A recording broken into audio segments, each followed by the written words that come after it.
আগের দিনকে প্রেগনেন্সি ভিডিওটা পোস্ট করাতে অনেকেই আমাকে জিজ্ঞেস করেছো যে আমার কোনো রকম পিসিওডির সমস্যা আছে কিনা। যদি পিসিওডির সমস্যা থাকে তাহলে কিন্তু এই প্রবলেমগুলো আমার ফেস করতেই হবে, আর বাকি রইলো বাদ বাকি রোগের কথা, সেগুলো তো আমার শরীরে আছে। তো হ্যালো এভরিওয়ান, আমি বৃষ্টি, আমার এই ছোট্ট সংসারে অনেক অনেক ওয়েলকাম।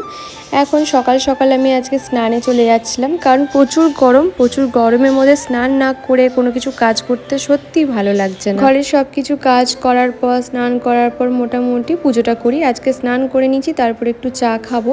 আজকে একটু দুধ চা বানাচ্ছি, দুধ চা বানিয়ে তারপরে প্রীতম বাজার থেকে এলে আমি রান্না করব। আমি শোল মাছ খেতে খুব ভালোবাসি, তো আমার জন্য আমার বর আজকে কি জ্যান্ত শোল নিয়ে এসছো।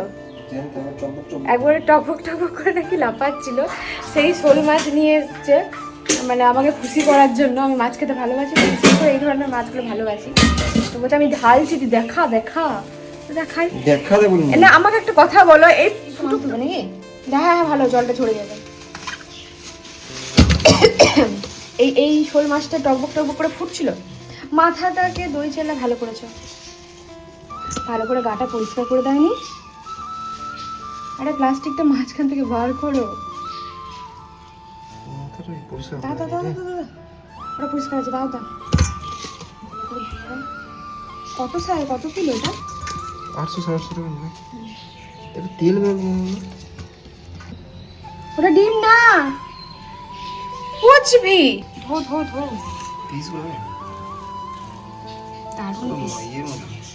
আর মাছের মতো না, এটা শোল মাছ আমার বলিস না, আর মাছ আমার। এটা শোল মাছ ওঠে, আমি জানি শোল মাছ চিনি না। আরে আমি জানি শোল মাছ কোনটাকে বলে, তুমি আমাকে শেখাতেছো না। শেখাচ্ছ, ঠিক আছে ঠিক আছে ঠিক আছে, যা তুই ধুয়ে নিবি। আর তার সাথে কি এনেছো, আরেকটা কি এনেছো দেখাও। এই চিংড়ি নিয়ে এসছে, চিংড়ি এবারে কাটিয়ে বাছিয়ে নিয়ে এসছে, একবারে কাটিয়ে বাছিয়ে নিয়ে এসছো যাতে কষ্ট ভালো হবে না, জানি না ভালো হবে, দেখি মনে হচ্ছে মাছটা ভালো হবে। বললো যে খারাপ, আমি বললাম খাবি, বউয়ের কাছে গাল খেয়েছিস। আমি তোমাকে গাল দিই? আমি মাছের কথা চিনি না। ওরকম কালকে বাজারে গেছে, বলছে কোনটা মাছ দিই, এটা মাছ বলো। আর আমি চিনি, দাদার সঙ্গে জানি, দাদা ভালো চিনি মাছের কথা। আমি কোনটা আমি কিছু চিনি না, আমি বুঝি না। ভালো মানুষকে মাছ চিনা হয়ে গেছে নাকি? মাছ খেতেও ভালো লাগে না আমার, শুধু এখনো ভালো লাগে না। ভালো লাগে না কমপ্লিট। আমার মাছের প্রিয় খাবার হচ্ছে সয়াবিনের ঝোল আর আলু পোস্ত। এটা মাছ খেতে ভালোবাসে না। হাসি মাছ ভালো লাগে এখন, মোটামুটি লাগে। আগে পোস্ত এইসব দিয়ে খেতে খুব ভালোবাসতো, এখন মোটামুটি লাগে। তো আজকে একটু স্পেশাল মেনু হবে। আজকে চিংড়ি এনেছে, শোল নিয়ে এসছে, দেখি কোনটা কোনটা ভালো করি, কোনটা কোনটা। আমি দুটোই খুব ভালো, দুটো মাছই খুব ভালো খাই, খুব ভালোবাসি। এত পরিমাণে কারেন্ট অফ হচ্ছে, তো আমাকে এখন মানে ওই অন্ধকারই সব কাজ করতে হবে। মানে অন্ধকার বলতে দিনের আলোটা রয়েছে। তো দেখি সবজিগুলো এখন কেটে নিই, তারপরে ঘর ঝাড়ছি, মুছে পরিষ্কার করবো। জানো তো কারেন্ট চলে গেছে, তাই আমি জানো তো কোনো কাজই করতে পারছি না। ওই জন্য ভাবলাম এখন কাটাকুটিটা করে রাখি, কারেন্ট এলে মশলা বেটে রান্না করা যাবে।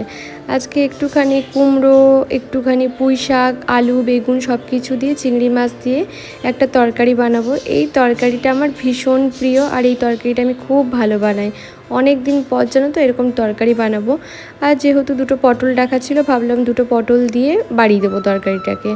তো এখানে আমি একটুখানি আলু, একটু কুমড়ো, একটু পটল আর পুঁই শাকটা না আমি ডাঁটা আর পাতাগুলো একটু বেছে রেখেছিলাম, তো সেইগুলোই দিয়ে দেবো। ব্যাস, তাহলে তরকারি একটা হয়ে যাবে। আর মাছ বলছি, ওই শোল মাছটা দেখি একটুখানি ভাপা বানাবো। শোল মাছের ভাপা খেতে খুব ভালো লাগে, তো ভাবলাম শোল মাছটা কিছুটা ভাপা বানাবো আর কিছুটা আমশোল বানাবো। আমশোলটা খুব সুন্দর লাগে খেতে। যেহেতু কারেন্ট চলে গেছে আর আমাদের এই জানলাটার দিকে খুব ভালো হাওয়া দেয়, আমি ভাবলাম লাইট তো পাবো না, তাই ওই দিকগুলো লাগিয়ে এই দিকে আলোটার মধ্যেই সবজিগুলো কেটে নিই। আর এই যে নিচে বসে আজকে অনেক দিন পর সবজি কাটলাম। আমাকে অনেকে বলো বটি ইউজ কেন করো না, আসলে আমি ভালো, আমার ঘরে বটি নেই গো। আমি যতবার বটি কিনেছি ঠকে গেছি, মানে বেশি দিন চলে না আমার বটি, প্রচণ্ড ধার কমে যায়, মরচে পড়ে যায়। তো আমার না ঠিকঠাক বটি কেনা হয়নি। আর আমাকে বাবাকে আমি অনেক দিন আগে বলেছিলাম যে বাবা তুমি আমাকে একটা ভালো বটি করিয়ে দেবে, কারণ আমার বাবার না মানে এই সব কাজগুলো মানে এই সব জিনিস না খুব ভালো বাঁচতে পারে।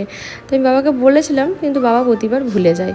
তো ওই জন্য আমি এই ছুরিতেই কাজ চালাই। এই যে আর খুব একটা ভালো তো আমি বটিতে কাটতে পারি না, সেটাও একটা বড় কথা। আমি ছুরিতে খুব ভালো কাটতে পারি, যে কোনো সবজি যত বড়ই হোক আমি কেটে দেবো। তো এখানে কুমড়োটাকে একটু পিস পিস করে কেটে রাখছি, সব সবজি মিক্স করে করব, তাই আমি আর আলাদা আলাদা করে কোনো কিছু রাখছি না। আগের দিনের ভিডিওটাতে তোমাদের সাথে আমি একটা প্রবলেম শেয়ার করেছিলাম, আর যেটা ভেবেছিলাম সেটাই হয়েছে। অনেকে আমাকে অনেক ভালো ভালো সাজেশন দিয়েছো যে এটা করতে পারো বা সেটা করতে পারো। অনেকে আবার এটাও বলেছে তোমার কি কোনো রকম পিসিওডি আছে। দেখো, প্রথম কথা হচ্ছে আমার অর্ক আসবার আগে পিসিওডি হয়েছিল, ঠিক আছে। তো তারপরে যখন অর্ক পেটে আসলো তো আমি ডক্টরকে দেখালাম, তখনও আমার পিসিওডির মাঝখানে কিন্তু প্রেগনেন্সিটা মানে আমি প্রেগনেন্ট হই। তো প্রেগনেন্ট হওয়া খুব ভালো কথা। তো তারপরে কিন্তু অনেক প্রবলেম হয়েছিল পিসিওডির কারণে, যে হয়নি এটা বলবো না। তো তারপরে যখন অর্ক হয়, আমি যখন টেস্টগুলো করাই, তারপরে থাইরয়েড এগুলো অনেক কিছু টেস্ট থাকে, তো ওইটা করাই, তখন দেখি সবই ঠিকই আছে মোটামুটি, আমার কোনো প্রবলেম নেই এখন আর পিসিওডির। তো আমি চেক আপ করিয়েছি ব্যাপারগুলো, বাট ওগুলো কোনো প্রবলেম নেই। প্রবলেমটা হচ্ছে আমি চেন্নাইয়ে যে ওষুধটা খেয়েছিলাম তোমাদেরকে বললাম, ওইটার প্রবলেম। আবার অনেকে আমাকে এটা সাজেস্ট করেছো যে তুমি চেন্নাই ডাক্তার, আমি চেন্নাই ডাক্তারের আন্ডারেই আছি। আমি চাইছি দুর্গাপুরে কোনো ভালো কেউ থাকলে আমি দুর্গাপুরেও একজনকে দেখায় না বলবো না, তো ওনাকে এখন দেখাচ্ছি। উনি আমাকে যেহেতু পুরো সাজেশনটা দিচ্ছে, ওনার সাজেশনেই চলছি। আরও একটা কথা বলি, দ্বিতীয়বার মা হওয়াটা আমার কাছে ভীষণ এমার্জেন্সির ব্যাপার না, হলেও ভালো না হলেও আর কিছু করার নেই। কিন্তু ব্যাপারটা হচ্ছে আমি তোমাদেরকে যেটা বললাম, আমার কাছে একটা এটা আমার কাছে দ্বিতীয়বার মা হওয়াটার একটা আলাদা অনুভূতি, আলাদা করে আমি এই জার্নিটাকে আরও নতুন করে জানতে চাই, বুঝতে চাই, যেটাকে তোমাদেরকে বললাম। হ্যাঁ আমি জানি অনেক রেসপন্সিবিলিটি বেড়ে যাবে, সেগুলো সব আমাকে নিতে হবে, সেটাও আমি জানি। তো চলো এদিকে ঝাড়টা দিয়ে দিলাম, ঘরটা ঝাড় দেওয়া মোছা ওইটা কাজটা করিনি, তো মুছে নিলাম। আর এদিকে নিচ্ছি একটু জিরে, একটু ধনে, আর নেব হচ্ছে রসুন, পেঁয়াজ। যেহেতু শোল মাছের ভাপা বানাবো সেই জন্য এখানে একটা মশলা বানিয়ে নেবো আমি। এখানে গাছের পাকা পাকা লঙ্কাগুলো নিয়েছি, একটা লাল লাল কালারও আসবে রান্নার মধ্যে, একটু ঝাল ঝালও হবে। তো গাছে টমেটো ছিল, সেই জন্য ভাবলাম দুটো টমেটোও নিই নি। টমেটোগুলো এত মিষ্টি কিছু বলে নেই। তো আমি এখানে ধুয়ে নিয়েছি, ধুয়ে কেটে এগুলোকে ভিজিয়ে নিয়েছি। প্রথমে আমি এখানে না সর্ষেটা বেটে নেবো। এখানে একটু সর্ষে পেঁয়াজ বেটে নিলাম, শুধু সর্ষে আর পেঁয়াজ বেটেছি, এর মধ্যে আর কিচ্ছু নেই কিন্তু। আর তার সাথে এবার মারবো এই মশলাটা যেটা রেডি করলাম, জিরে, ধনের, কাঁচা লঙ্কা, রসুন, পেঁয়াজ, একটু টমেটো, এগুলো সব কিছু দিয়ে আমি কিন্তু বেটে নেবো।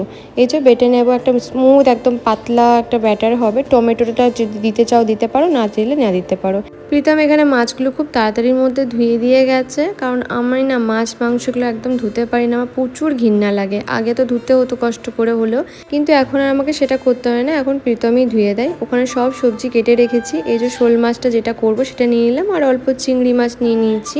প্রথমে তরকারিটা বসাবো, তারপরে শোল মাছের ভাপাটা করব। শোল মাছের ভাপাটা আগে মাখিয়ে রাখছি, মানে এখানে নুন হলুদ দিয়েছি দেখলে। এরপরে যে মশলাটা আমি বেটে রেখেছিলাম, ওই পেঁয়াজ, টমেটো, আদা, রসুন, সেইটা দিয়ে দিলাম। ব্যাস, এটাকে সুন্দর করে মাখিয়ে রাখলাম। সর্ষে বাটা মশলাটা কিন্তু এটার মধ্যে যাবে না, সর্ষে বাটাটা অন্য তরকারির মশলা। তো এখানে মাখিয়ে এটাকে ছেড়ে দেবো, নুন টুন দিয়ে সব কিছু মাখিয়ে এটা রেখে দেবো। এটা জাস্ট একটা কিছু ফোড়ন দিয়ে তোমাদেরকে দেখাচ্ছি, দাঁড়াও। এখানে সব সবজিগুলো ধুয়ে রেখেছি, আর কটা হাতে বাসন ছিল, অনেকগুলো মেজে নিয়েছি, আর এই কটা বাকি ছিল।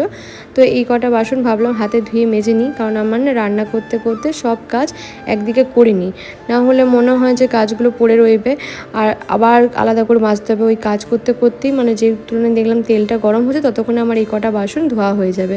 আর এগুলো জলে ধোয়ার মতনই বাসন ছিল, তাই আমাকে একটুখানি তবু সাবান বুলিয়ে মেজে নিলাম। তাও মানে আমার না বেসিনে বাসন পড়লেই মনে হয় সাবান দিয়ে ধুই, শুধু জল দিয়ে ধুলেও না মনে হয় যেন কেমন একটা লাগে। তো এখানে বাসনগুলো ধুয়ে নিলাম, এবার রান্নাটা চাপাবো। প্রথমে তরকারিটা করব, একটু তেল দিলাম, তার মধ্যে যে চিংড়ি মাছগুলো একটু ভালো করে ভেজে নেবো। আমি না খুব একটা চিংড়ি মাছ ভাজি না, জাস্ট তেলের উপর দিয়ে দেখো এপিট ওপিট করে নেড়ে নিলাম, ব্যাস। আর কিচ্ছু কিন্তু ভাজিনি, মানে তেমন ভাজিনি। যে মাছটাকে তুলে নিলাম, যেটুকু সেদ্ধ হবে তরকারির মধ্যে সেদ্ধ হবে, জাস্ট উপরে একটা একটা কোট লাগবে ভাজার, ব্যাস আর কিছু না। এভাবে তুলে রাখলাম। এরপরে 5 ফোড়ন দিলাম আর 2টো কাঁচা লঙ্কা, 3টে কাঁচা লঙ্কা দিলাম। এগুলো লঙ্কাগুলো বেশ ঝাল আছে, খারাপ না। তো এখানে সব সবজি দিয়ে দিচ্ছি, শুধু পুঁই শাকটা বাদ দিয়ে ডাঁটাগুলোও দিয়ে দিয়েছি এর মধ্যে। বেগুন দিয়েছি, কুমড়ো দিয়েছি, আলু দিয়েছি, একটু পটল দিয়েছি আর পুঁই শাকের ডাঁটাটাও দিয়ে দিয়েছি। এই যে দিয়ে এবার একটুখানি নুন, একটু হলুদ দিয়ে এটাকে ভাজবো। এর মধ্যে তেমন কিচ্ছু মশলা পড়ে না, এটা শুধুমাত্র এই সেদ্ধটা হওয়াটাই, নুন হলুদে যেটা থাকবে এটাই। এই যে একটু নুন দিয়ে দিলাম, একটুখানি হলুদ দিয়ে দিচ্ছি, ব্যাস। এবার ঢাকা চাপা দিয়ে এই সবজিটাকে সেদ্ধ করতে হবে, মানে যতক্ষণ না সেদ্ধ হচ্ছে ততক্ষণ এটাকে এইভাবেই হালকা হালকা করে ভেজে ভেজে ঢাকা দিয়ে দিয়ে কষাতে হবে, ব্যাস। এই যে ঢাকা দিয়ে রেখে দেবো একটুখানি হোক, তারপর যখন খুলবো তখন দেখি অনেকটাই হয়ে এসছে। এরপর বাকি জিনিসগুলো আমি অ্যাড করে দেবো, যেমন হচ্ছে তোমার ওই যেটা ছিল, মানে ওই পুঁই পাতা শাকটা যেটা ছিল, শাকটা আমি পরে দেবো বললাম তোমাদেরকে, ওই শাকটা দিয়ে দিচ্ছি। আর তার সাথে একটুখানি যে সর্ষে আর পেঁয়াজটা বেটে রাখলাম সেটা দেবো। আচ্ছা, তোমরা এই সর্ষেটার মধ্যে কিন্তু একটু রসুন বাটাও দিতে পারো, আমি কিন্তু দিইনি, আমি শুধু পেঁয়াজ আর একটু সর্ষেই দিয়েছি। একটু পরিমাণে দিয়ে এই যে নেড়ে নিচ্ছি। একটু ভাজা ভাজা হয়ে গেলে চিংড়ি মাছটা দিয়ে আমি ঢাকা চাপা দিয়ে একদম গা মাখা মাখা শুকনো শুকনো করে আমি তরকারিটা নামাবো। আচ্ছা, এর মধ্যে অল্প পরিমাণে মিষ্টি দিতে পারো, তাহলে কিন্তু ব্যালেন্স থাকবে। এই তরকারিটা যে কি দারুণ খেতে হয় তোমাদেরকে কি বলবো, মানে আমার তো এক থালা ভাত এইটা দিয়েই বেরিয়ে যায়। আর যে গোটা গোটা লঙ্কাগুলো দিলাম ওগুলো ডলে ডলে খাই, খুব ভাল লাগে। এই যে দেখো একদম সেদ্ধ সেদ্ধ হয়ে এসছে। প্রায় একদিন বাদে বাদে ফিল্টার পরিষ্কার করতে হয়। দেখো আমাদের এখানকার জলের অবস্থা দেখো, মানে এই যে হাত দিয়ে দেখাচ্ছি, পুরো আলকাদরা উঠে আসছে যেন মনে হচ্ছে। এটা একদিন বাদে বাদে আমাদের ফিল্টারের অবস্থা, মানে এই জল খেয়ে আমরা বেঁচে আছি, মানে কী যে হবে পেটে অবস্থা ভগবান জানে। তো এই যে এবার মাছটা করবো, শোল মাছটা, এখানে অল্প জিরে ফোড়ন আর একটু শুকনো লঙ্কা ফাটিয়ে দিলাম। এরপর মাছটাকে আমি তেলের উপর দিয়ে দিচ্ছি, মাছটাকে এপিট ওপিট করে একটু নাড়াচাড়া করে নিয়ে বাকি যে গ্রেভিটা আছে তার উপরে যে দিয়ে দিলাম, দেখতেই পেলে। এবার ঢাকা দিয়ে রান্না করতে হবে, একদম ফ্লেমটাকে লো দিয়ে একদম ঢাকা ঢাকা, মানে সেদ্ধ সেদ্ধ জিনিসটা হবে। এত খেতে ভালো হয়, খুব ভালো হয়। তারপরে গেছিলো আমার রান্না করতে করতে মাথা ঘুরে। আমি প্রায় আজ 2-3 দিন ধরে ভিডিও বানাবো কি, মানে ওই সেদিনকে রান্না বান্নার পর এমন শরীরটা আমার খারাপ হয়েছিল, ঘরের অবস্থা তো যাতা হয়ে আছে, ঘরটা পরিষ্কার করতে পারছি না, কিছু না। এত গরমের মধ্যে না, মানে এমন গরম পড়েছে এই কদিনের মধ্যে, তো আমি না কিছু কাজ করতে পারছি না, কিছু না, এত অস্বস্তি হচ্ছে। তো দেখি প্রথমে তো ভেবেছিলাম এসিটা নেবো না, তারপরে হঠাৎ করে এখন মনে হচ্ছে এসিটা না নিলে আমি পারবো না। তো দেখি এসিটা নেবো, কারণ আমি এত, আমার শরীরটা খারাপ, বমি হচ্ছে, জ্বর, প্লাস যা খাচ্ছি আমি, জল ভাত খাই যাই খাই, আমার বমি হয়ে যাচ্ছে, প্লাস তোমার লুজ মোশনের একটা প্রবলেম হচ্ছে। আমার গরম পড়লে যে কী হয় আমি নিজেও জানি না। আমার আজকে একটু ভালো আছি, তাই ভিডিওটা এখন এডিট করতে বসেছি। দেখলাম ভিডিওটা আমি শেষই করিনি, কোনো এন্ড নেই ভিডিওটার, তো ভাবলাম ভিডিওটা এডিট করে আজকে পোস্ট করবো। মানে আমার শরীরে কোনো এনার্জি লাগছে না, সারাদিন মনে হচ্ছে শুধু ঘুমায়, মানে এত ঘুম আসছে। যখন বিছানে শুচ্ছি তখন মনে পড়ছে এই কাজ বাকি আছে, এই কাজ বাকি আছে। তো আজকে এই ভিডিওটা দেবো, দেখি প্রীতম মাসুক, প্রীতমকে বলি, কারণ এসিটা না নিলে আমার শরীর ভালো লাগছে না। কারণ আমার কালকে না, মানে রীতিমতো গরমের মধ্যে হাত পাগুলো কাঁপছিল, কেন যায় না, ভীষণ কাঁপতে শুরু করে দিয়েছিল, আর তার মধ্যে শরীরটা খারাপ লাগছে। আর তার মধ্যে এত মাথা টলছে আমার, তার মধ্যে কারেন্ট থাকছে না, কারেন্ট আপ ডাউন করছে, ফ্যান চালাচ্ছি, ফ্যানের মধ্যে কোনো জোর নেই, ভোল্টেজ লো, মানে মাঝে মাঝে মনে হচ্ছে না আমি এখান ছেড়ে পালাই, সত্যি মনে হচ্ছে।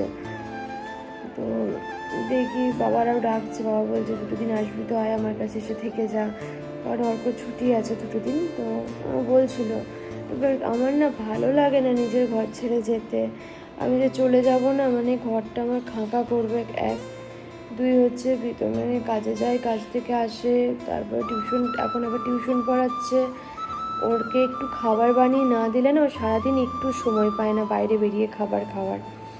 তো ওইটুকু যদি স্ত্রী হিসেবে না করে দিতে পারি, তাহলে বলো তো আমারই কি ভাল লাগে। তো তাও এই 2 দিন আমি শরীরটা নিয়ে ভালো নেই বলে আমাকে কোনো জ্বালাইও নেই, নিজেই ভাত বসাচ্ছে, আমি যা হোক একটা উঠে কিছু করে দিচ্ছি হালকা করে। আজকে তো নিরামিষ, আজকে নিরামিষই খেয়েছে, সব কিছু দিয়ে সেদ্ধ ভাত বানিয়েছিলাম ওটা খাচ্ছি।